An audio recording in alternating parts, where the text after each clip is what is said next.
ಹಿನ್ನೆಲೆಯಲ್ಲಿ ಮಾಧ್ಯಮದವರ ಮೇಲೆ ಹಲ್ಲೆ ನಡೆಸಿರುವಂತಹ ಆರೋಪ ಕೇಳಿ ಬಂದಿದೆ. ಅರಮನೆ ಉಪ ನಿರ್ದೇಶಕನ ವಿರುದ್ಧ ಎಫ್ಐಆರ್ ದಾಖಲಾಗಿದೆ. ದಾಖಲಿಸಿರುವಂತದ್ದು ಜಾತಿ ನಿಂದನೆ, ಹಲ್ಲೆ ಮತ್ತು ಕೊಲೆ ಬೆದರಿಕೆ ಅಡಿಯಲ್ಲಿ ಈಗ ಕೇಸ್ ದಾಖಲಾಗಿದೆ. ಸುದ್ದಿಗೆ ಹೋಗಿದ್ದ ಪತ್ರಕರ್ತರ ಮೇಲೆ ಏಕಾಏಕಿ ಹಲ್ಲೆ ಮಾಡಿರುವಂತಹ ಆರೋಪ ಕೇಳಿ ಬಂದಿರುವಂತದ್ದು. ಸಿಬ್ಬಂದಿ ಬಿಟ್ಟು ಹಲ್ಲೆ ಮಾಡಿಸಿರುವಂತಹ ಆರೋಪವನ್ನ ಈಗ ಮಾಡಲಾಗ್ತಾ ಇದೆ. ಆರೋಪಿ ಸುಬ್ರಹ್ಮಣ್ಯ ಮೇಲೆ ಈ ಆರೋಪ ಕೇಳಿ ಬಂದಿರುವಂತದ್ದು. ವರದಿಗಾರ ಕೆಂಡಗಣ್ಣ, ಕ್ಯಾಮರಾಮ್ಯಾನ್ ರವಿ ಮೇಲೆ ಹಲ್ಲೆಯನ್ನ ಮಾಡಲಾಗಿದೆ. ಸುಬ್ರಹ್ಮಣ್ಯ ವಿರುದ್ಧ ಈಗ ಹಲವು ಭ್ರಷ್ಟಾಚಾರ ಆರೋಪ ಸುದ್ದಿಗಳು ಕೂಡ ಕೇಳಿ ಬರ್ತಾ ಇದೆ.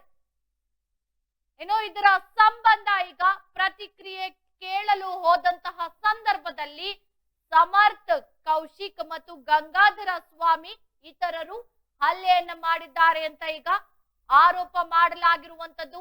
ಇನ್ನು ಮೈಸೂರಿನ ಅರಮನೆಗೆ ಸುದ್ದಿಗೆ ಹೋಗಿದ್ದಂತಹ ಸ್ಥಳೀಯ ಸುದ್ದಿ ವಾಹಿನಿಯ ಪತ್ರಕರ್ತರಿಬ್ಬರ ಮೇಲೆ ಹಲ್ಲೆ ನಡೆಸಿರುವಂತಹ ಘಟನೆ ದೇವರಾಜ ಪೊಲೀಸ್ ಠಾಣೆ ವ್ಯಾಪ್ತಿಯಲ್ಲಿ ನಡೆದಿರುವಂತದ್ದು. ಹಲ್ಲೆ, ಕೊಲೆ, ಜಾತಿ ನಿಂದನೆ, ಬೆದರಿಕೆ ಈ ಆರೋಪದಡಿ ಈಗ ಅರಮನೆ ಆಡಳಿತ ಮಂಡಳಿ ಉಪನಿರ್ದೇಶಕ ಸುಬ್ರಹ್ಮಣ್ಯ ವಿರುದ್ಧ ದೇವರಾಜ ಪೊಲೀಸ್ ಠಾಣೆಯಲ್ಲಿ ಎಫ್ಐಆರ್ ಅನ್ನ ದಾಖಲು ಮಾಡಲಾಗಿದೆ. ಸ್ಥಳೀಯ ಸುದ್ದಿ ವಾಹಿನಿಯ ವರದಿಗಾರ ಕೆಂಡಗಣ್ಣ ಸ್ವಾಮಿ, ಕ್ಯಾಮರಾಮ್ಯಾನ್ ರವಿ ಅವರು ಅರಮನೆ ಆಡಳಿತ ಮಂಡಳಿ ಸಿಬ್ಬಂದಿ ವಿರುದ್ಧವೂ ಕೂಡ ದೂರು ದಾಖಲಿಸಿದ್ದಾರೆ. ಸುದ್ದಿಗೆ ಸಂಬಂಧಿಸಿದಂತೆ ಪ್ರತಿಕ್ರಿಯೆ ಕೇಳಲು ಹೋದಂತಹ ಸಂದರ್ಭದಲ್ಲಿ ಸಮರ್ಥ್, ಕೌಶಿಕ್, ಗಂಗಾಧರ ಸ್ವಾಮಿ ಜೊತೆಗೆ ಅವ್ರ ಜೊತೆ ಇನ್ನೊಂದಷ್ಟು ಜನ ಎಲ್ಲರೂ ಸೇರಿ ಹಲ್ಲೆಯನ್ನು ನಡೆಸಿದ್ದಾರೆ ಅಂತ ಎಫ್ಐಆರ್ ನಲ್ಲಿ ಉಲ್ಲೇಖವನ್ನ ಮಾಡಲಾಗಿರುವಂತದ್ದು. ಈಗ ಅರಮನೆ ಅಂತ ಬಂದಂತಹ ಸಂದರ್ಭದಲ್ಲಿ ದಿನನಿತ್ಯ ಬಹಳಷ್ಟು ಸುದ್ದಿಗಳನ್ನ ಮಾಡುವಂತದ್ದು ಸ್ಥಳೀಯ ಮಾಧ್ಯಮಗಳಿರ್ಬೋದು, ಪ್ರತಿಯೊಂದು ಮಾಧ್ಯಮಗಳ ಕೆಲಸ. ಅಲ್ಲಿ ಏನೇ ಒಳ್ಳೇದಿರ್ಬೋದು ಅಥವಾ ಏನೇ ನೆಗೆಟಿವ್ ಸ್ಟೋರಿಗಳಿರ್ಬೋದು, ಪಾಸಿಟಿವ್ ಸ್ಟೋರಿಗಳಿರ್ಬೋದು, ಅದನ್ನ ಸ್ಥಳೀಯ ಪತ್ರಕರ್ತರು ಹೋಗಿ ಸುದ್ದಿಗಳನ್ನ ಮಾಡೋದು ಸರ್ವೇ ಸಾಮಾನ್ಯ. ಅದೇ ರೀತಿಯಾಗಿ ಏನೋ ಒಂದು ಸುದ್ದಿಯನ್ನ ಮಾಡ್ಲಿಕ್ಕೆ ಹೋದಂತಹ ಸಂದರ್ಭದಲ್ಲಿ ಸುದ್ದಿ ಕೂಡ ಆಗಿದೆ. ಅದಾದ್ಮೇಲೆ ಅದಕ್ಕೆ ಸಂಬಂಧಪಟ್ಟಂತೆ ಒಂದಷ್ಟು ರಿಯಾಕ್ಷನ್ ಅನ್ನ ತಗೋಬೇಕು ಅಂತ ನಿರ್ದೇಶಕರನ್ನ ಭೇಟಿ ಮಾಡ್ಲಿಕ್ಕೆ ಹೋದಂತ ಸಂದರ್ಭದಲ್ಲಿ ಅದಕ್ಕೂ ಮುನ್ನ ಒಂದು ಗಂಟೆಗಳ ಕಾಲ ಕಾಯಿಸಿದ್ದಾರೆ. ಅದಾದ್ಮೇಲೆ ಅವರು ಪ್ರತಿಕ್ರಿಯೆ ಕೊಡ್ಲಿಕ್ಕೆ ಸ್ವಲ್ಪ ನಿರಾಕರಿಸಿದ್ದಾರೆ. ಆ ಸಿಬ್ಬಂದಿಗಳ ಜೊತೆ ಒಂದಷ್ಟು ವಾದ ವಿವಾದಗಳು ಕೂಡ ನಡೆದಿರುವಂತದ್ದು ಪತ್ರಕರ್ತರು ಮತ್ತು ಕ್ಯಾಮರಾಮನ್ ಜೊತೆ. ಸೊ ಈ ಹಿನ್ನೆಲೆಯಲ್ಲಿ ಎಲ್ಲೋ ಒಂದು ಕಡೆ ಮಾತಿನ ಚಕಮಕಿ ಬೆಳೆದು ಇದು ಹಲ್ಲೆಗೆ ಮುಂದಾಗಿದ್ದಾರೆ, ಹಲ್ಲೆ ಮಾಡಿದ್ದಾರೆ ಅನ್ನೋ ಒಂದಷ್ಟು ಆರೋಪಗಳು ಕೂಡ ಈಗ ಕೇಳಿ ಬಂದಿರುವಂತದ್ದು. ಮಾಧ್ಯಮದವರ ಮೇಲೆ ಹಲ್ಲೆಯನ್ನ ಮಾಡ್ಲಿಕ್ಕೆ ಮುಂದಾಗ್ತಾರೆ ಅಂತ ಅಂದ್ರೆ ಎಷ್ಟರ ಮಟ್ಟಿಗೆ ಸರಿ ಇದು ಅನ್ನೋದು ಈಗ ಕಾಡ್ತಾ ಇರುವಂತಹ ಪ್ರಶ್ನೆ. ಇದಕ್ಕೆ ಸಂಬಂಧಪಟ್ಟಂತೆ ಈಗ ಪತ್ರಕರ್ತರ ಸಂಘದವರು ಕೂಡ ಇದನ್ನ ವಿರೋಧಿಸ್ತಾ ಇದ್ದಾರೆ. ಈಗ ಇಲ್ಲಿ ಎಫ್ಐಆರ್ ಕೂಡ ದಾಖಲು ಮಾಡಲಾಗಿದೆ. ಇವರ ವಿರುದ್ಧ ಕಂಪ್ಲೇಂಟ್ ಕೂಡ ಆಗಿರೋದ್ರಿಂದ ಏನ್ ಕ್ರಮವನ್ನ ಕೈಗೊಳ್ತಾರೆ ಅನ್ನೋದು ಈಗ ಕಾಡ್ತಾ ಇರುವಂತಹ ಪ್ರಶ್ನೆ. ಅವರು ಎಫ್ಐಆರ್ ನಲ್ಲಿ ಕಂಪ್ಲೀಟ್ ಮಾಹಿತಿಯನ್ನ ಕೊಟ್ಟಿದ್ದಾರೆ, ಏನಾಗಿದೆ ಏನಾಗಿಲ್ಲ ಅಂತ. ಇದಕ್ಕೆ ಸಂಬಂಧಪಟ್ಟಂತೆ ಈಗ ಪೊಲೀಸರು ಯಾವ ರೀತಿ ಕ್ರಮವನ್ನ ಕೈಗೊಳ್ತಾರೆ, ಯಾವ ರೀತಿ ವಿಚಾರಣೆಯನ್ನ ಮಾಡ್ತಾರೆ ಅನ್ನೋದನ್ನು ಕೂಡ ನಾವು ಕಾದು ನೋಡ್ಬೇಕು. ಯಾಕೆಂದ್ರೆ ಒಂದು ಮಾಧ್ಯಮ ಅಥವಾ ಒಂದು ಪತ್ರಕರ್ತರು ಅಂತಲ್ಲ, ಪತ್ರಕರ್ತರು ಅಂತ ಬಂದಾಗ ಎಲ್ಲರನ್ನೂ ನಾವು ತಗೊಳ್ಬೇಕಾಗತ್ತೆ. ಇವತ್ತು ಒಬ್ಬ ಪತ್ರಕರ್ತರ ವಿರುದ್ಧ ಅಥವಾ ಹಲ್ಲೆಯನ್ನ ಮಾಡಿರ್ಬೋದು, ನಾಳೆ ಅದು ಬೇರೆಯವರಿಗಾಗ್ಬೋದು.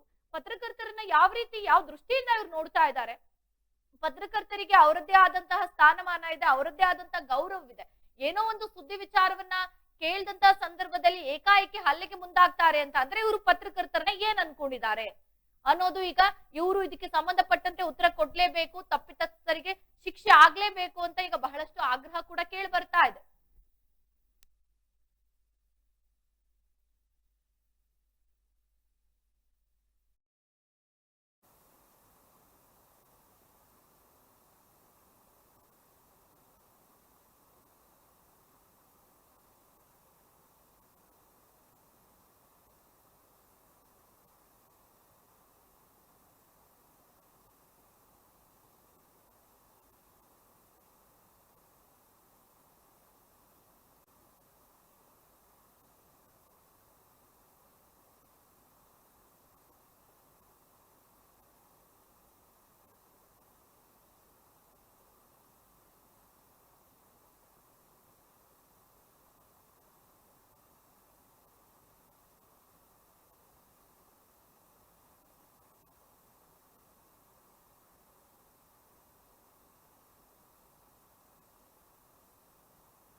ಬನ್ನಿ ನಾವು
ಇನ್ನು ಇದಕ್ಕೆ ಸಂಬಂಧಪಟ್ಟಂತೆ ಮತ್ತಷ್ಟು ಮಾಹಿತಿಯನ್ನ ನೀಡಲು ಹಲ್ಲೆಗೊಳಗಾದಂತಹ ಪತ್ರಕರ್ತ ಕೆಂಡಗಣ್ಣ ಸ್ವಾಮಿ ಇದ್ದಾರೆ. ಕೆಂಡಗಣ್ಣ ಸ್ವಾಮಿ, ಈಗ ಮೈಸೂರು ಅಂತ ಬಂದ್ರೆ ಅಥವಾ ಅರಮನೆ ಅಂತ ಬಂದ್ರೆ ದಿನನಿತ್ಯ ನೂರಾರು ಸುದ್ದಿಗಳಿರುತ್ತೆ. ಆ ಸುದ್ದಿಗಳನ್ನ ಮಾಧ್ಯಮದವರು ಹೋಗಿ ಮಾಡೋದು ಸರ್ವೇ ಸಾಮಾನ್ಯ.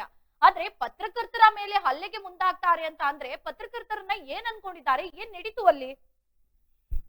ಏನಂತ ಹೇಳಿದ್ರೆ, ಈಗ ನಾವು ಒಂದು ಸ್ಟೋರಿ ಮಾಡಿದ್ವಿ.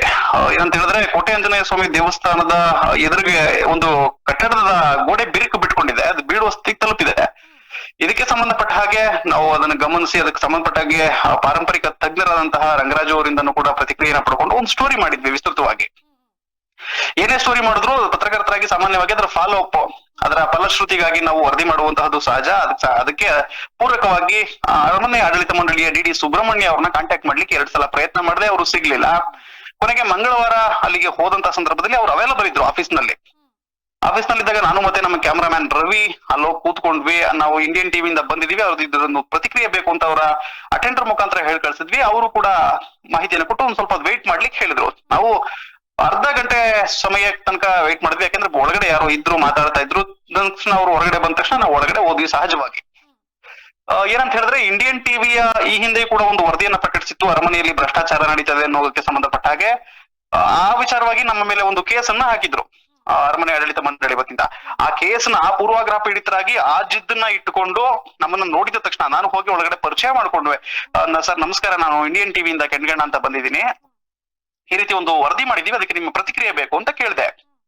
ಕೇಳಿದ ತಕ್ಷಣ ನಾನು ಇಂಡಿಯನ್ ಟಿವಿ ಅವ್ರಿಗೆ ಯಾವುದೇ ರೀತಿ ಪ್ರತಿಕ್ರಿಯೆಯನ್ನ ಕೊಡೋದಿಲ್ಲ, ನಾನು ನಿಮ್ಮ ಮೇಲೆ ಕೇಸ್ ಹಾಕಿದ್ದೀನಿ, ಆ ಕೇಸ್ಗೆ ಸಂಬಂಧಪಟ್ಟಂಗ ನಮ್ಮ ಲಾಯರ್ ಜೊತೆಗೆ ಮಾತಾಡ್ಕೊಳ್ಳಿ ನೀವು ಅಂತ ಹೇಳಿದ್ರು. ನಾನಾಗ ಇಲ್ಲ ಸರ್, ನೀವು ಕೇಸ್ ಹಾಕಿರೋದೇ ಬೇರೆ ವಿಚಾರಕ್ಕೆ, ನನ್ನ ಪ್ರತಿಕ್ರಿಯೆಗೆ ಬಂದಿರೋದೇ ಬೇರೆ ವಿಚಾರಕ್ಕೆ, ಅದಕ್ಕೂ ಇದಕ್ಕೂ ಸಂಬಂಧ ಇಲ್ಲ ಅಂತ ಹೇಳಿದ ತಕ್ಷಣ ಮತ್ತಷ್ಟು ಅವ್ರಂದ್ರೆ ಮೊದ್ಲೇ ನಾವು ಅವ್ರ ವಿರುದ್ಧ ಸುದ್ದಿ ಮಾಡಿದ್ರಿಂದಾಗಿ ಒಂದಷ್ಟು ಕೋಪಗೊಂಡಿದ್ರು ಏನೋ ಗೊತ್ತಿಲ್ಲ, ಒಂದಷ್ಟು ಏರು ಧ್ವನಿಯಲ್ಲೇ ಮಾತನಾಡಿದ್ರು. ನಿಮ್ಮ ಮುಖದರ್ಶನವನ್ನು ಕೂಡ ನನಗೆ ಮಾಡ್ಲಿಕ್ಕೆ ಇಷ್ಟ ಇಲ್ಲ ಅನ್ನುವಂತ ಪದವನ್ನು ಬಳಸಿದ್ರು. ನಮ್ಮ ಮುಖದರ್ಶನ ಏನ್ ಮಾಡ್ಬೇಡಿ ಸರ್, ನೀವು ನನ್ನ ಪ್ರತಿಕ್ರಿಯೆಗೆ ಬಂದಿದ್ದೀನಿ, ನೀವು ಒಬ್ಬ ಅಧಿಕಾರಿ ಅಂತ ಹೇಳಿದ ತಕ್ಷಣ ಸಹಜವಾಗಿ ನಮ್ಮ ಕ್ಯಾಮ್ರಾಮ್ಯಾನ್ ರವಿ ಈ ಹಿಂದೆನೂ ಕೂಡ ಅವ್ರಿಗೆ ಸುಬ್ರಹ್ಮಣ್ಯ ಅವ್ರಿಗೆ ಪರಿಚಯ ಇದ್ದಂತವನು, ಅವನು 7-6 ವರ್ಷದಿಂದ ಫೀಲ್ಡ್ ಅಲ್ಲಿ ಇರುವಂತವನು. ಅವನ್ ಕ್ಯಾಮ್ರಾ ತಗೊಳಕ್ಕೆ ಎತ್ಕೊಂಡ ತಕ್ಷಣ ಈ ಸುಬ್ರಹ್ಮಣ್ಯ ಅವರು, ರವಿ ನಿಂದು ತಿಕಾಗಾಂಚಲಿ ಜಾಸ್ತಿ ಆಯ್ತು, ಜಲಗಾರ ನನ್ನ ಮಗನೇ, ಹಾಗೆ ಹೀಗೆ ಅಂತೆಲ್ಲ ಜಾತಿ ಬೈದ್ರು. ಅದ್ರ ಜೊತೆಗೆ ಅಲ್ಲಿ ಒಬ್ಬ ಸಮರ್ಥ ಕೌಶಿಕ್ ಅನ್ನೋರಿದ್ರು, ಅವ್ರವನ್ನ ಹಿಡ್ಕೊಂಡು ಕ್ಯಾಮ್ರಾವನ್ನ ಕಿತ್ಕೊಳ್ಳುವಂತಹ ಕೆಲಸ ಮಾಡಿದ್ರು. ಅದನ್ನ ಪ್ರಶ್ನೆ ಮಾಡ್ಲಿಕ್ಕೆ ಹೊರಟಂತ ನನ್ನ ಮೇಲೂ ಕೂಡ ಅಲ್ಲಿದ್ದಂತ ಗಂಗಾಧರ ಸ್ವಾಮಿ ಮತ್ತೆ ಇತರರು ಹಿಡ್ಕೊಂಡು ಹಲ್ಲೆ ಮಾಡಿದ್ದಾರೆ, ಕಪಾಲಕ್ಕೆಲ್ಲ ಹೊಡೆದು ಸಾಕಷ್ಟು ಹಲ್ಲೆ ಮಾಡಿದ್ದಾರೆ. ಇದ್ರ ಪ್ರಶ್ನೆ ಮಾಡಿದ್ವಿ, ಇದಕ್ಕೆ ಸಂಬಂಧಪಟ್ಟಾಗೆ ಪ್ರಶ್ನೆ ಮಾಡಿದ್ರು ಕೂಡ ಅಲ್ಲಿ ನಮ್ಮ ವಿರುದ್ಧವೇ ಕೂಡ FIR ದಾಖಲಿಸ್ಲಿಕ್ಕೆ ಅವ್ರು ಮುಂದಾದ್ರು. ಅಂದ್ರೆ ದೇವರಾಜ ಠಾಣೆಯಲ್ಲಿ ನಮ್ಮ ಕರ್ತವ್ಯಕ್ಕೆ ಅಡ್ಡಿಪಡಿಸಿದ್ರು ಅಂತ ಹೇಳಿ FIR ಮಾಡ್ಲಿಕ್ಕೆ ಅಂತ ಹೇಳಿ ಸುಬ್ರಹ್ಮಣ್ಯ ಅವರ ಸಿಬ್ಬಂದಿಗೆ ನಿರ್ದೇಶನವನ್ನು ನೀಡಿ ಹೊರಟ್ರು. ಅಲ್ಲಿಗೆ ಅಲ್ಲಿಂದ ಮುಗೀತು. ನಾವು ತಕ್ಷಣ ಅದಕ್ಕೆ ಸಂಬಂಧಪಟ್ಟಾಗಿ ನಮ್ಗೆ ನಮ್ಮ ಮೇಲೆ ಏನ್ ಹಲ್ಲೆ ಆಗಿತ್ತು, ನಾವು KRS ಪೆಡ್ಲ್ಗೆ ಹೋಗಿ MLC ಮಾಡಿಸಿ ಅದಕ್ಕೆ ಸಂಬಂಧಪಟ್ಟಾಗಿ ನಮ್ಮ ಪತ್ರಕರ್ತರ ಸಂಘ, ನಮ್ಮ ಇಂಡಿಯನ್ ಟಿವಿಯ ಓನರ್ ಇವರೆಲ್ಲರಿಗೂ ಕೂಡ ಅವ್ರ ಗಮನಕ್ಕೆ ತಂದು ಅವರೆಲ್ಲರ ಬೆಂಬಲದಿಂದ ನಾವಿವತ್ತು FIR ನ ಫೈಲ್ ಮಾಡಿದೀವಿ ಮೇಡಮ್. ಈಗ ಜೊತೆಗೆ ಕೆಂಡಗಣ್ಣ ಸ್ವಾಮಿ, ಈಗ ನೀವು FIR ದಾಖಲಿಸಿದ್ದೀರಾ, ಆದ್ರೆ ನಿಮ್ಮ ಆಗ್ರಹ ಏನು? ಯಾಕೆ ಅಂತ ಅಂದ್ರೆ ಏಕಾಏಕಿ ಪತ್ರಕರ್ತರ ಮೇಲೆ ಹಲ್ಲೆ ಮಾಡ್ತಾರೆ, ಈಗ ಒಂದಷ್ಟು ಜಾತಿ ನಿಂದನೆ ಇರ್ಬೋದು, ಕೊಲೆ, ಬೆದರಿಕೆ, ಇದೆಲ್ಲ ಆರೋಪದಡಿ ನೀವು ಪ್ರಕರಣ ದಾಖಲಿಸಿರುವಂತದ್ದು. ಈಗ ನಿಮ್ಮ ಒತ್ತಾಯ ಏನು ಅಂತ? ಎಸ್, ಯಾವುದೇ ಕಾರಣಕ್ಕೂ ಈಗ ಅವರು ತಪ್ಪಿತಸ್ಥರು ನಾನು ಮಾಡಿರುವಂತಹ ಅಷ್ಟು ಕಂಪ್ಲೇಂಟ್ ಏನ್ ದೂರ್ ಕೊಟ್ಟಿದ್ದೀನಿ ಅದಷ್ಟು ಕೂಡ ಸತ್ಯ. ಅದ್ರ ಬಗ್ಗೆ ನಿಷ್ಪಕ್ಷಪಾತವಾಗಿ ತನಿಖೆ ಆಗ್ಬೇಕು, ಪೊಲೀಸ್ ತನಿಖೆ ಆಗ್ಬೇಕು. ಅದ್ರ ಜೊತೆಗೆ DC ಅವರು ಅರಮನೆ ಆಡಳಿತ ಮಂಡಳಿಯ ಒಂದು ಮುಖ್ಯಸ್ಥರಿದ್ದಾರೆ, ಅವರ ನೇತೃತ್ವದಲ್ಲಿ ಇಲಾಖೆ ತನಿಖೆಯೂ ಕೂಡ ಆಗಬೇಕು. ತಪ್ಪಿತಸ್ಥರಿಗೆ ಶಿಕ್ಷೆ ಖಂಡಿತ ಆಗಬೇಕು. ಈಗ ಅರಮನೆ DD ಸುಬ್ರಹ್ಮಣ್ಯ ಅಂತ ಏನ್ ಹೇಳ್ಕೊಂತಿದ್ದಾರೆ, ಅವರು ಕಳೆದ 12-13 ವರ್ಷದಿಂದನೂ ಕೂಡ ಅದೇ ಸ್ಥಾನದಲ್ಲಿದ್ದಾರೆ. ಯಾವುದೇ ಕಾರಣಕ್ಕೂ ಸರ್ಕಾರದಲ್ಲಿ ಒಂದೇ ಹುದ್ದೆಯಲ್ಲಿ ಒಂದು 4-3 ವರ್ಷಕ್ಕಿಂತ ಹೆಚ್ಚು ಕಾಲ ಇರುವಾಗಿಲ್ಲ. ಆದ್ರೂ ಕೂಡ ಇವರು ಅದನ್ನೆಲ್ಲವನ್ನ ಮೀರಿ ಅಲ್ಲಿ ಹೇಗಿದ್ದಾರೆ, ಇವ್ರ ವಿರುದ್ಧ ಇವ್ರ ಹಿಂದೆ ಯಾರ ಬೆಂಬಲ ಇದೆ, ಯಾರ ಸಹಕಾರವನ್ನ ಪಡೆದು ಇವ್ರು ಒಂದೇ ಜಾಗದಲ್ಲಿ ಠಿಕಾಣಿ ಹೊಡ್ಕೊಂಡು ಕೂತಿದ್ದಾರೆ, ಇದೆಲ್ಲವೂ ಕೂಡ ಬಯಲಿಗೆ ಬರಬೇಕು.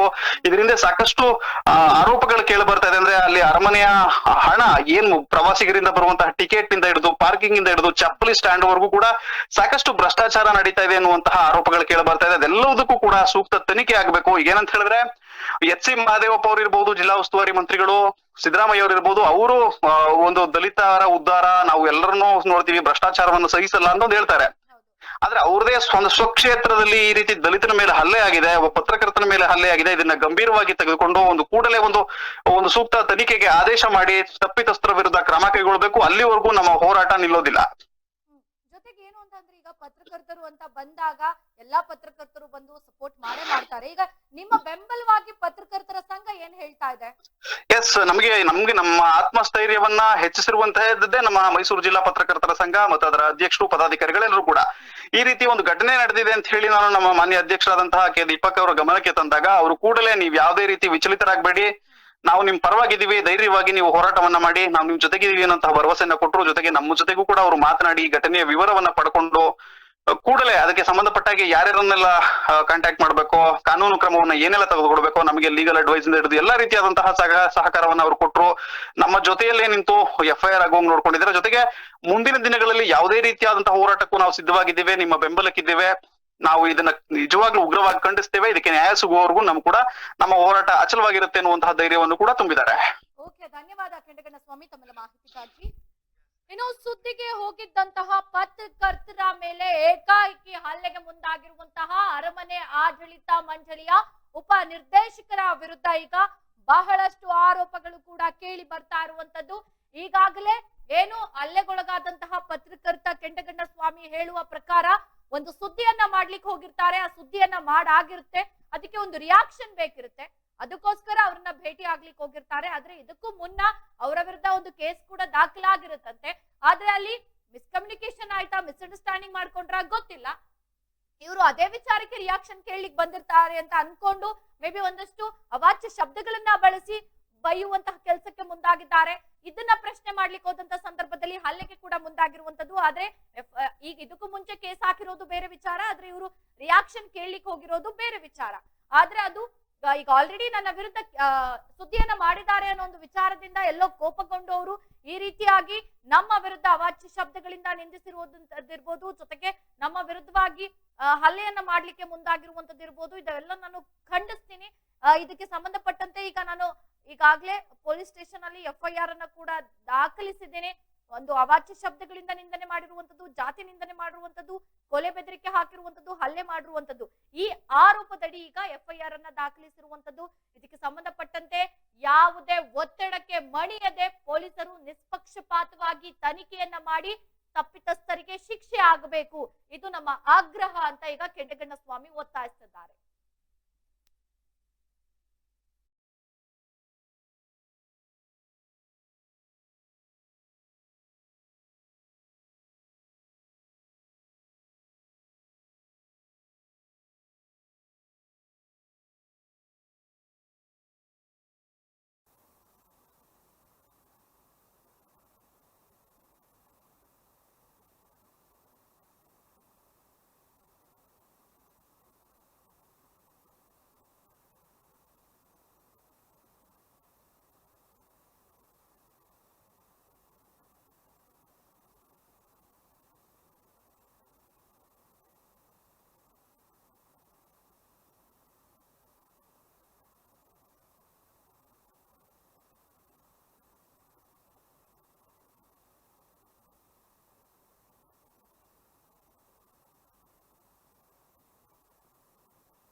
ಬನ್ನಿ ನಾವು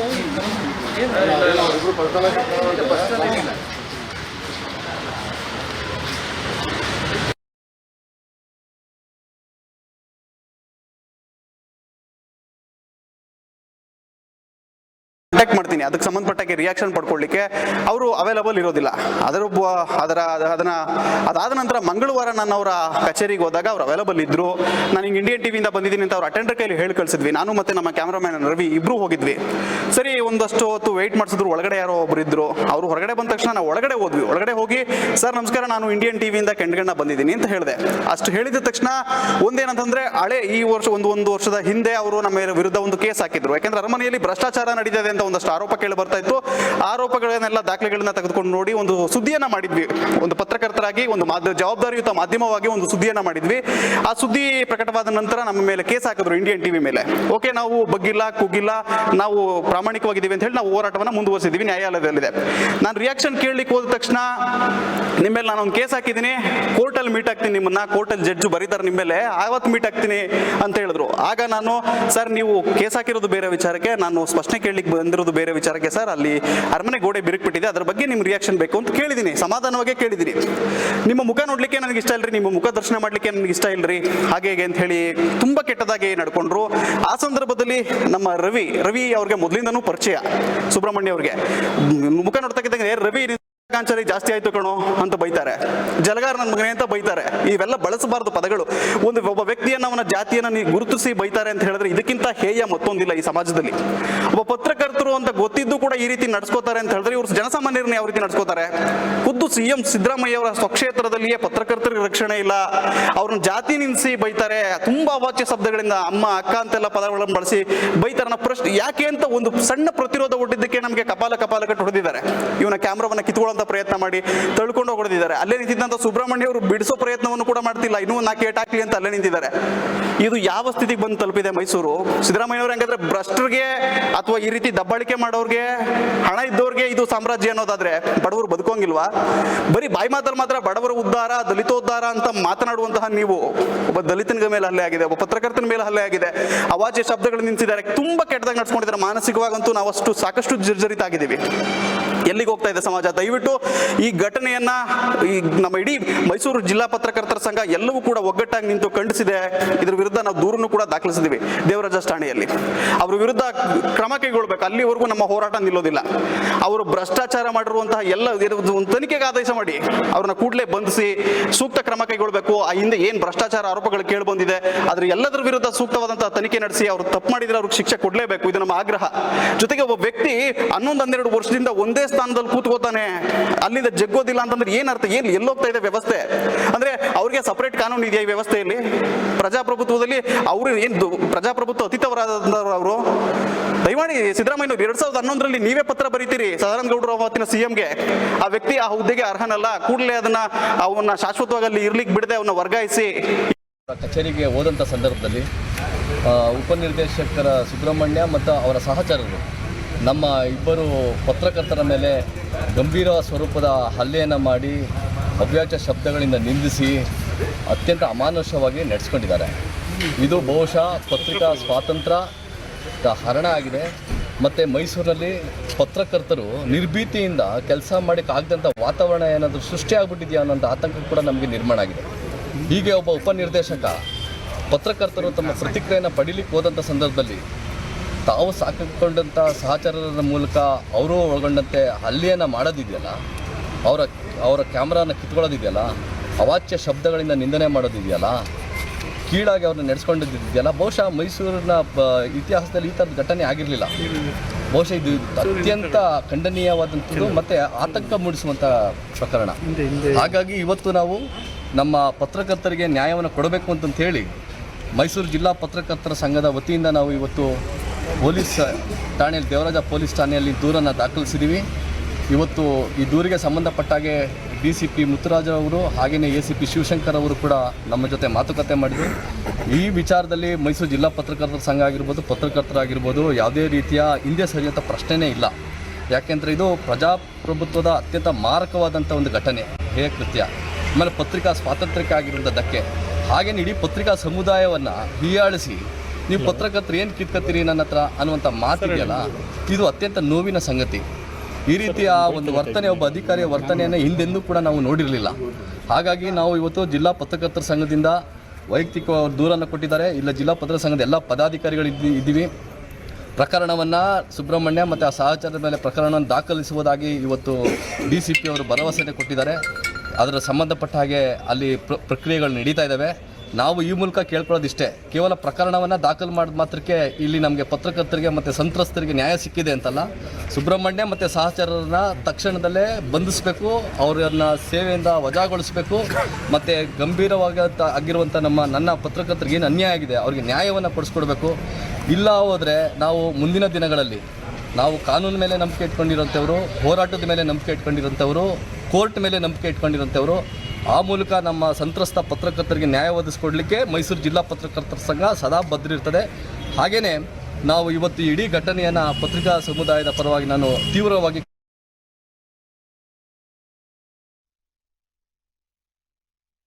ಇದಕ್ಕೆ ಸಂಬಂಧಪಟ್ಟಂತೆ ಮತ್ತಷ್ಟು ಮಾಹಿತಿಯನ್ನು ನೀಡಲು ಪತ್ರಕರ್ತರ ಸಂಘದ ಅಧ್ಯಕ್ಷ ದೀಪಕ್ ಅವರು ದೂರವಾಣಿ ಸಂಪರ್ಕದಲ್ಲಿದ್ದಾರೆ. ದೀಪಕ್ ಅವರೇ, ಈಗ ಮಾಧ್ಯಮದವರು ಅಂತ ಅಂದ ಮೇಲೆ ಒಂದು ಸುದ್ದಿಯನ್ನ ಮಾಡ್ಲಿಕ್ಕೆ ಹೋಗೋದು, ಅದಕ್ಕೆ ಸಂಬಂಧಪಟ್ಟಂತೆ ಒಂದು ಸ್ಪಷ್ಟನೆಯನ್ನ, ರಿಯಾಕ್ಷನ್ ಅನ್ನ ತಗೊಳ್ಳೋದು ಸರ್ವೇ ಸಾಮಾನ್ಯ.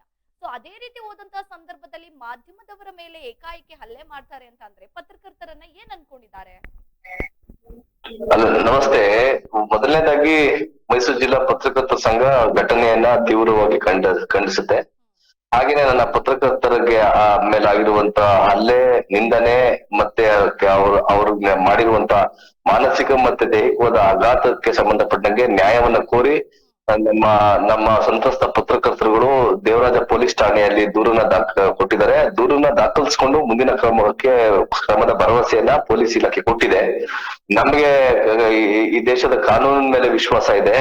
ಪೊಲೀಸ್ ವ್ಯವಸ್ಥೆ ಮೇಲೆ ಇನ್ನೂ ಕೂಡ ಸ್ವಲ್ಪ ವಿಶ್ವಾಸ ಉಳಿಸ್ಕೊಂಡಿದ್ದೇವೆ. ಅನ್ಯಾಯಕ್ಕೊಳಗಾದವರಿಗೆ ನ್ಯಾಯ ಸಿಗುತ್ತೆ ಅನ್ನೋ ಭರವಸೆ ನಮ್ಗಿದೆ. ಒಂದು. ಎರಡನೇದಾಗಿ ಏನಪ್ಪಾ ಅಂತ ಹೇಳಿದ್ರೆ, ಇವತ್ತು ಬಹುಶಃ ಮೈಸೂರು ಮಾತ್ರ ಅಲ್ಲ, ಪತ್ರಕರ್ತರು ಮತ್ತೆ ಪತ್ರಿಕೋದ್ಯಮದ ಕಾರ್ಯವೈಖರಿ ಮೇಲೆ ಒಂದು ರೀತಿಯ ಸಾರ್ವಜನಿಕವಾದಂತಹ ಸಿಟ್ಟು, ಆಕ್ಷೇಪಗಳು ಕಾಣ್ ಬರ್ತಾ ಇದೆ. ಅದು ಒಂದು ಭಾಗ ಆದ್ರೆ, ಎರಡನೇದಾಗಿ ಇವತ್ತು ಏನು ಮೈಸೂರು ಜಿಲ್ಲೆಯಲ್ಲಿ ಒಬ್ಬ ಉಪನಿರ್ದೇಶಕರಾಗಿ, ಅರಮನೆ ಮಂಡಳಿ ಉಪನಿರ್ದೇಶಕರಾಗಿ, ಒಬ್ಬ ಸರ್ಕಾರಿ ಅಧಿಕಾರಿಯಾಗಿ ಆ ರೀತಿಯ ಒಂದು ಗೂಂಡಾ ವರ್ತನೆಯನ್ನ ಪತ್ರಕರ್ತರ ಮೇಲೆ ಪ್ರದರ್ಶನ ಮಾಡಿರುವಂತದ್ದು ನಮಗೂ ಕೂಡ ಆಶ್ಚರ್ಯ ಮತ್ತೆ ಆಘಾತಕಾರಿ ವಿಚಾರ ಆಗಿದೆ.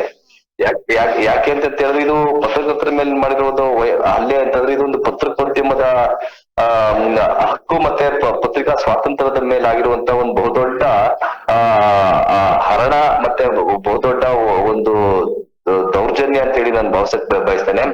ಎರಡನೇದಾಗಿ, ಅವರಿಗೆ ಬಂದಿರುವಂತ ಪತ್ರಕರ್ತರಿಗೆ ಅವ್ರ ರಿಯಾಕ್ಷನ್ ಕೊಡ್ಲಿಕ್ಕೆ ಇಷ್ಟ ಇಲ್ಲ ಅಂತಂದ್ರೆ ಅವರ ಹೇಳಿಕೆಯನ್ನ ಕೊಡ್ಲಿಕ್ಕೆ ಆಗಲ್ಲ ಅಂತ ಹೇಳಿ ತಿರಸ್ಕರಿಸಬಹುದಾಗಿತ್ತು. ಆಮೇಲೆ ಒಂದು ಪತ್ರಿಕಾ ವೃತ್ತಿಯ ಬದ್ಧತೆ ಏನಪ್ಪಾ ಅಂದ್ರೆ, ಒಂದು ಸುದ್ದಿಯನ್ನ ಮಾಡಿದಂತ ಸಂದರ್ಭದಲ್ಲಿ ಆ ಸುದ್ದಿಗೆ ಸಂಬಂಧಪಟ್ಟಂತ ಅಧಿಕಾರಿಗಳು ಅಥವಾ ಸಂಪನ್ಮೂಲ ವ್ಯಕ್ತಿಗಳಿಂದ ಪ್ರತಿಕ್ರಿಯೆಯನ್ನ ಪಡ್ಕೊಳ್ಳುವಂಥದ್ದು ಒಂದು ವೃತ್ತಿಯ ಒಂದು ಧರ್ಮ. ಆ ವೃತ್ತಿ ಧರ್ಮವನ್ನ ಪಾಲನೆ ಮಾಡ್ಲಿಕ್ಕೆ ಹೋದಂತ ಸಂದರ್ಭದಲ್ಲಿ ತಮ್ಮ ಸಹಚರರ ಜೊತೆ ಗೂಡಿ ಅವ್ರನ್ನ ನಿಂದಿಸುವಂತದ್ದು, ಅವ್ರ ಮೇಲೆ ಹಲ್ಲೆ ಮಾಡುವಂತದ್ದು, ಕ್ಯಾಮ್ರಾ ಕಸ್ಕೊಳ್ಳಕ್ಕೆ ಪ್ರಯತ್ನ ಪಡುವಂತದ್ದು ನಡೆದಿರೋದಿದೆಯಲ್ಲ, ನಿಜವಾಗ್ಲೂ ಆಘಾತಕಾರಿ ಬೆಳವಣಿಗೆ. ಅದು ಮೈಸೂರು ಜಿಲ್ಲೆಯಲ್ಲಿ ಈ ತರದ ಘಟನೆಗಳು ಆಗೋದಿಲ್ಲ, ಆದ್ರೆ ಆಗಿರೋದಿದೆಯಲ್ಲ, ಭಾರಿ ಆಶ್ಚರ್ಯಕರವಾದಂತದ್ದು ಮತ್ತೆ ನೋವಿನ ಸಂಗತಿ. ಅದನ್ನ ಮೈಸೂರು ಜಿಲ್ಲಾ ಪತ್ರಕರ್ತರ ಸಂಘ ಖಂಡಿಸುತ್ತೆ ಸ್ನೇಹಿತರೆ. ಜೊತೆಗೆ ಸರ್, ಈಗ ಪತ್ರಕರ್ತರ ಸಂಘ ಯಾವತ್ತೂ ಪತ್ರಕರ್ತರಿಗೆ ಸಪೋರ್ಟ್ ಆಗಿ ನಿಂತಿರೋದ್ರಿಂದ ಅವರಿಗೂ ಒಂದು ಧೈರ್ಯ ಇದೆ. ಈಗ ಪತ್ರಕರ್ತರ ಸಂಘ ಏನ್ ಒತ್ತಾಯವನ್ನ ಮಾಡ್ತಾ ಇದೆ, ಅವ್ರ ವಿರುದ್ಧ ಏನ್ ಕ್ರಮ ಆಗ್ಬೇಕು ಅಂತ ಆಗ್ರಹಿಸ್ತಾ ಇದೆ? ಈಗ ನೋಡಿ, ನಿನ್ನೆ ಘಟನೆಗೆ ಸಂಬಂಧಪಟ್ಟಂತೆ ಕೊಟ್ಟಂತ ದೂರಿನ ಅನ್ವಯವಾಗಿ ಅವ್ರ FIR ದಾಖಲಾಗಿದೆ. ಅರಮನೆ ಮಂಡಳಿಯ ಉಪನಿರ್ದೇಶಕರು ಸೇರಿದಂತೆ 3 ಮೇಲೆ ಆಗಿದೆ. ಈಗ ನಾವು ನಿನ್ನೆಯೂ ಕೂಡ ನಾವು ಹಿರಿಯ ಅಧಿಕಾರಿಗಳನ್ನ ಮಾತಾಡಿಸ್ಬೇಕಾದ್ರೆ ಹೇಳಿದೀವಿ, ಪ್ರಕರಣ ದಾಖಲೆ ಮಾಡ್ಕೊಟ್ಕೊಂಡು ಕೂತ್ಕೊಂಡ್ರೆ ಸಾಧ್ಯ ಆಗುದಿಲ್ಲ. ಉಪನಿರ್ದೇಶಕರು ಮತ್ತೆ ಅವರ ಸಹಚರರನ್ನ ತಕ್ಷಣದಲ್ಲೇ ಬಂಧಿಸುವಂತದ್ದಾಗ್ಬೇಕು. ಹಾಗೇನೆ ಜಿಲ್ಲಾಡಳಿತರು ಸಹ ಈ ರೀತಿಯ ಒಂದು ಕ್ರಿಮಿನಲ್ ಮೊಕದ್ದಮೆಯನ್ನ ಎದುರಿಸ್ತಾ ಇರುವಂತ ಅಧಿಕಾರಿಯನ್ನ ಸೇವೆಯಲ್ಲಿ ಮುಂದುವರಿಸುವಂತದ್ದು ನೈತಿಕವಾಗಿ ಅಷ್ಟು ಸಮಂಜಸವಾದಂತದ್ದಲ್ಲ. ಹಾಗಾಗಿ ಅವ್ರನ್ನ ಸೇವೆಯಿಂದ ಅವ್ರನ್ನ ಅಮಾನತುಗೊಳಿಸ್ಬೇಕು, ಇಲಾಖಾ ತನಿಖೆಗೆ ಒಳಪಡಿಸ್ಬೇಕು. ಹಾಗೇನೆ ಅವ್ರ ಪೊಲೀಸರು ಬಂಧಿಸಿ ಮುಂದಿನ ಕಾನೂನು ಕ್ರಮ ಕೈಗೊಳ್ಬೇಕು ಅಂತ ನಾನು ಹೇಳ್ತಾ ಇದ್ದೀನಿ. ಯಾಕೆ ಅಂತಂದ್ರೆ, ಇಲ್ಲಿ ಪತ್ರಕರ್ತರಿಗೆ ಯಾವುದೇ ರೀತಿಯ ಪೂರ್ವಗ್ರಹಗಳಿಲ್ಲ. ಆದ್ರೆ ಪತ್ರಕರ್ತರು ಮುಂದಿನ ದಿನಗಳಲ್ಲಿ ನಿರ್ಭೀತಿಯಿಂದ ತಮ್ಮ ಕರ್ತವ್ಯವನ್ನ ನಿರ್ವಹಿಸ್ಲಿಕ್ಕೆ ನಿರ್ವಹಿಸಬೇಕು ಅಂತಂದ್ರೆ ಕಾನೂನಿನ ರಕ್ಷಣೆ ಮತ್ತೆ ಇಂಥ ಘಟನೆಗಳು ನಡೆದಾಗ ಸರ್ಕಾರ ಮತ್ತೆ ಜಿಲ್ಲಾಡಳಿತ ಮತ್ತೆ ಪೊಲೀಸ್ ಇಲಾಖೆ ಹೇಗೆ ವರ್ತಿಸುತ್ತೆ ಅನ್ನೋದ್ರ ಮೇಲೆ ನಮ್ಮ ಪ್ರಜಾಪ್ರಭುತ್ವದ ಮೌಲ್ಯವನ್ನ ನಾವು ತುಲನೆ ಮಾಡ್ತೀವಿ. ಹಾಗಾಗಿ ಪ್ರಜಾಪ್ರಭುತ್ವದ ಮೌಲ್ಯಗಳಿಗೆ ಮತ್ತೆ ಪ್ರಜಾಪ್ರಭುತ್ವದ ಆಶಯಕ್ಕೆ ಬೆಲೆ ಸಿಕ್ಬೇಕು ಅಂತಂದ್ರೆ ಪತ್ರಕರ್ತರ ಮೇಲಾಗಿರುವಂತಹ ಹಲ್ಲೆಯನ್ನ ಸರ್ಕಾರ ಗಂಭೀರವಾಗಿ ಪರಿಗಣಿಸಬೇಕು. ಮತ್ತೆ ಆರೋಪಿತರ ಯಾರಿದ್ದಾರೆ ಅವ್ರನ್ನ ತಕ್ಷಣದಲ್ಲಿ ಬಂಧಿಸಿ ಅವ್ರ ಮೇಲೆ ಶಿಸ್ತು ಕ್ರಮ ಆಗ್ಬೇಕು ಅಂತ ಹೇಳಿ ಮೈಸೂರು ಜಿಲ್ಲಾ ಪತ್ರಕರ್ತರ ಸಂಘ ಆಗ್ರಹ ಮಾಡುತ್ತೆ. ಖಂಡಿತ ಧನ್ಯವಾದ ದೀಪಕ್ ಅವರೇ ಮಾತನಾಡಿದ್ದಕ್ಕೆ. ಏನೋ ಇದಕ್ಕೆ ಸಂಬಂಧಪಟ್ಟಂತೆ ಪತ್ರಕರ್ತರ ಸಂಘದ ಅಧ್ಯಕ್ಷ ದೀಪಕ್ ಅವರು ಈಡನ್ ಸ್ವಾನ್ ಜೊತೆ ಮಾತನಾಡ್ತಾ ಇದ್ರು. ಏನು ಈ ಘಟನೆ ಆಗಿದೆ, ಈ ಘಟನೆಯನ್ನ ಮೈಸೂರು ಜಿಲ್ಲಾ ಪತ್ರಕರ್ತರ ಸಂಘ ಖಂಡಿಸುತ್ತೆ. ಯಾವುದೇ ಕಾರಣಕ್ಕೂ ಈ ರೀತಿಯ ಘಟನೆ ಆಗಬಾರ್ದಿತ್ತು. ಘಟನೆ ನಡೆದಿದೆ, ಪತ್ರಕರ್ತರ ಪರವಾಗಿ ನಾವು ಯಾವತ್ತೂ ಕೂಡ ಇರ್ತೀವಿ. ಈಗಾಗಲೇ ಅದಕ್ಕೆ ಸಂಬಂಧಪಟ್ಟಂತೆ FIR ಕೂಡ ದಾಖಲಾಗಿದೆ. ಇದಕ್ಕೆ ಸಂಬಂಧಪಟ್ಟಂತೆ ಈಗ ಆರೋಪಿಗಳನ್ನ ತಕ್ಷಣವೇ ಬಂಧಿಸಿ ವಿಚಾರಣೆ ಆಗಬೇಕು, ತಪ್ಪಿತಸ್ಥರಿಗೆ ಶಿಕ್ಷೆ ಆಗಬೇಕು ಅಂತ ಪತ್ರಕರ್ತರ ಸಂಘ ಆಗ್ರಹಿಸುತ್ತೆ ಅಂತ ಕೂಡ ದೀಪಕ್ ಅವರು ಹೇಳ್ತಾ ಇರುವಂತದ್ದು. ಒಟ್ನಲ್ಲಿ ಈಗ ಮೈಸೂರು ಜಿಲ್ಲೆಯಲ್ಲಿ ಏನ್ ಈ ಪತ್ರಕರ್ತರ ಮೇಲೆ ಹಲ್ಲೆ ಆಗಿದೆ, ಅದು ಮೈಸೂರಿನ ಅರಮನೆ ಆಡಳಿತ ಮಂಡಳಿಯ ಉಪನಿರ್ದೇಶಕರಿಂದ ಈ ಒಂದು ವರ್ತನೆ ಬಂದಿರೋದು ಎಲ್ಲೋ ಒಂದು ಕಡೆ ಎಲ್ಲರೆಲ್ಲೂ ಆಘಾತ ಆಗಿದೆ, ಜೊತೆಗೆ ಆಶ್ಚರ್ಯ ಆಗಿದೆ. ಈಗ ಇದಕ್ಕೆ ಸಂಬಂಧಪಟ್ಟಂತೆ ಪೊಲೀಸರು ಮುಂದಿನ ಕ್ರಮ ಏನ್ ಕೈಗೊಳ್ತಾರೆ, ಯಾವಾಗ ಈಗ FIR ಆಗಿರೋದ್ರಿಂದ ಆರೋಪಿಗಳನ್ನ ಯಾವಾಗ ಬಂಧಿಸ್ತಾರೆ, ವಿಚಾರಣೆಯನ್ನ ಯಾವಾಗ ಮುಂದುವರಿಸ್ತಾರೆ ಅಂತ ಈಗ ಕಾದು ನೋಡ್ಬೇಕಿದೆ.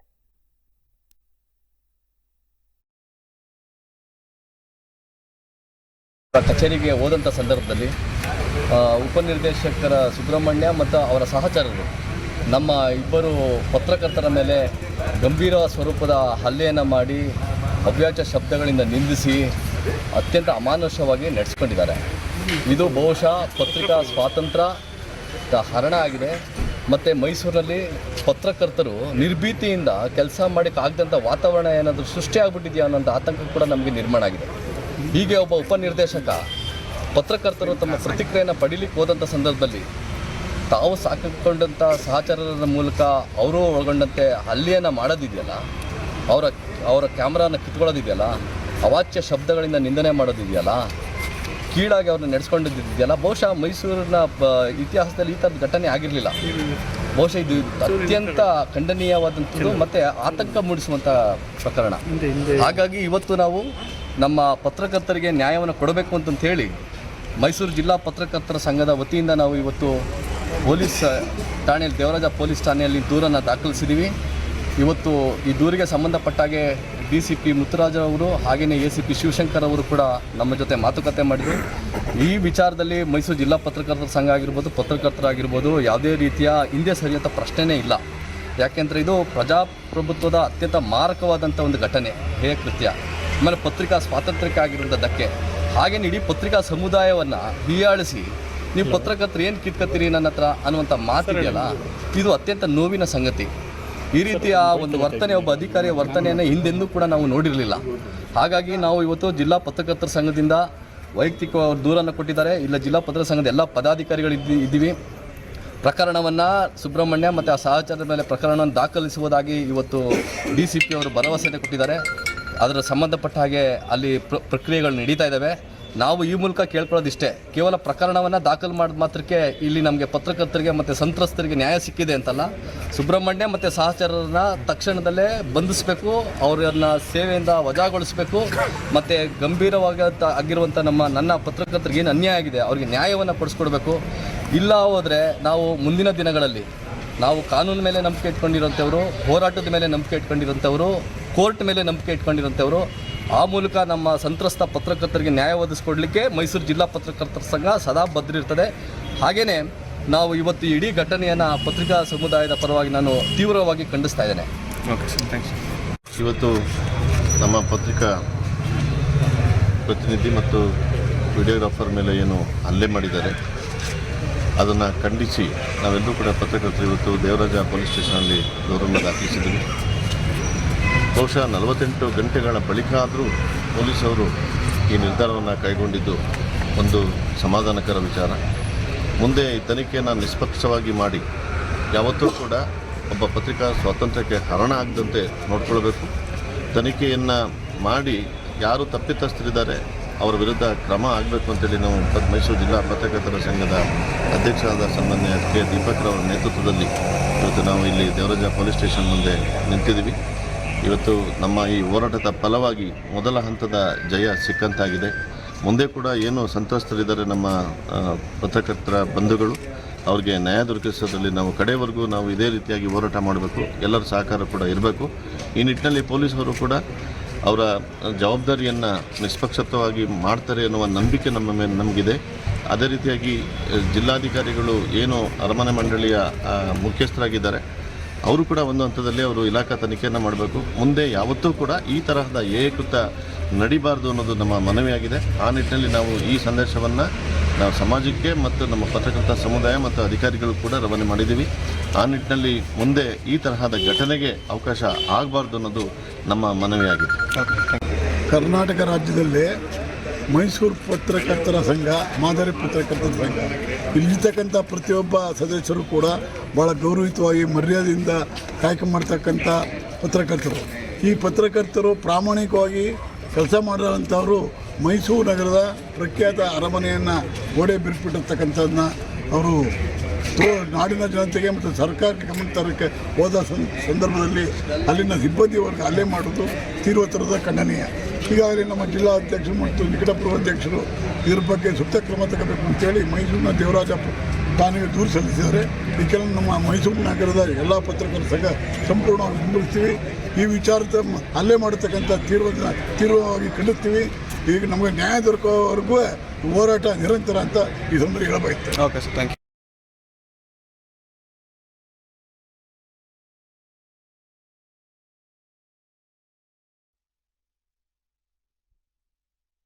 ನಾವು ಡಾಕ್ಟರ್ ಆಗಬೇಕು ಅಥವಾ ಇಂಜಿನಿಯರ್ ಆಗಬೇಕು ಅಂತಂದರೆ ಯಾವ ಅಕಾಡೆಮಿಗೆ ಹೋಗಬೇಕು, ಯಾವ ರೀತಿಯಾಗಿ ನಾವು ತರಬೇತಿಯನ್ನು ಪಡ್ಕೊಳ್ಬೇಕು ಅನ್ನೋಂಥದ್ರ ಮಾಹಿತಿನ ನಿಮಗೆ ನೀಡ್ತಾ ಇದ್ದೀವಿ. ನಮ್ಮ ಸಂಸ್ಥೆ ಎಕ್ಸೆಲ್ ಅಕಾಡೆಮಿಕ್ ಸಂಸ್ಥೆ 15 ವರ್ಷದಿಂದ ನೀಟ್ ಮತ್ತು CET JEE ಕೋಚಿಂಗ್ ಕೊಡ್ತಾ ಬರ್ತೀವಿ. ನಂಬರ್ 1 ಫ್ಯಾಕಲ್ಟೀಸಿಂದ ನಾವು ಟೀಚ್ ಮಾಡಿಸ್ತೀವಿ. ಅಂದರೆ ಇಂಡಿಯಾದ ನಂಬರ್ 1 ಫ್ಯಾಕಲ್ಟೀಸ್. ನಾವು ನೀಟ್ ಕ್ರ್ಯಾಶ್ ಕೋರ್ಸ್ನ ಕೊಡ್ತೀವಿ ಮತ್ತು CET ಕ್ರ್ಯಾಶ್ ಕೋರ್ಸ್ನ ಕೊಡ್ತೀವಿ. ಕ್ರ್ಯಾಶ್ ಕೋರ್ಸ್ನ ಸೆಕೆಂಡ್ PUC ಸೈನ್ಸ್ ಯಾರು ಓದ್ತಾ ಇದ್ದಾರೆ ಅಂಥ ಮಕ್ಕಳಿಗೆ ನಾವು ಕೊಡ್ತೀವಿ. ಸೆಕೆಂಡ್ PUC ಕಂಪ್ಲೀಟ್ ಆಗಿರೋ ಮಕ್ಕಳಿಗೂ ಕೂಡ ನಾವು ಈ ಕ್ರ್ಯಾಶ್ ಕೋರ್ಸ್ನ ಕೊಡ್ತೀವಿ. ಪ್ರತಿದಿನವೂ ಕೂಡ ನಾವು ಡೈಲಿ ಟೆಸ್ಟ್ ಕಂಡಕ್ಟ್ ಮಾಡ್ತೀವಿ. ಅದು ಇವತ್ತೇನು ಪಾಠ ಆಗಿದೆಯೋ ನಾಳೆ ಡೈಲಿ ಟೆಸ್ಟ್ ಕೊಡ್ತೀವಿ. ನಮ್ಮ ಎಕ್ಸೆಲ್ ಅಕಾಡೆಮಿಲಿ ಒಂದು ವಿಶೇಷತೆ ಏನಂದರೆ ಒಂದೇ ಕಡೆ ಹಾಸ್ಟೆಲ್, ಒಂದೇ ಕಡೆ ಕೋಚಿಂಗ್. ಮಕ್ಕಳು ಒಂದು ಸತಿ ಕ್ಯಾಂಪಸ್ಗೆ ಎಂಟ್ರಿ ಆದರೆ ಅವ್ರ ಕೋರ್ಸ್ ಮುಗಿಸ್ಕೊಂಡೇ ಆಚೆ ಹೋಗಬೇಕು. ಆ ಥರ ವ್ಯವಸ್ಥೆ ಮಾಡಿರ್ತೀವಿ. ತೆಲಂಗಾಣ, ಆಂಧ್ರ, ಡೆಲ್ಲಿ ಆ ಕಡೆಯಿಂದ ಕರೆಸಿ ನಾವು ಫ್ಯಾಕಲ್ಟೀಸ್ನ ನಂಬರ್ 1 ಫ್ಯಾಕಲ್ಟೀಸ್ನ ಟೀಚ್ ಮಾಡಿಸ್ತೀವಿ. ಎಕ್ಸಾಮ್ಗೆ ಹೋಗೋಕ್ಕಿಂತ ಮುಂಚೆ ಮಾದರಿ ಎಕ್ಸಾಮ್ನ ಒಂದು 15-20 ಎಕ್ಸಾಮ್ ಕೊಡ್ತೀವಿ ನಾವು.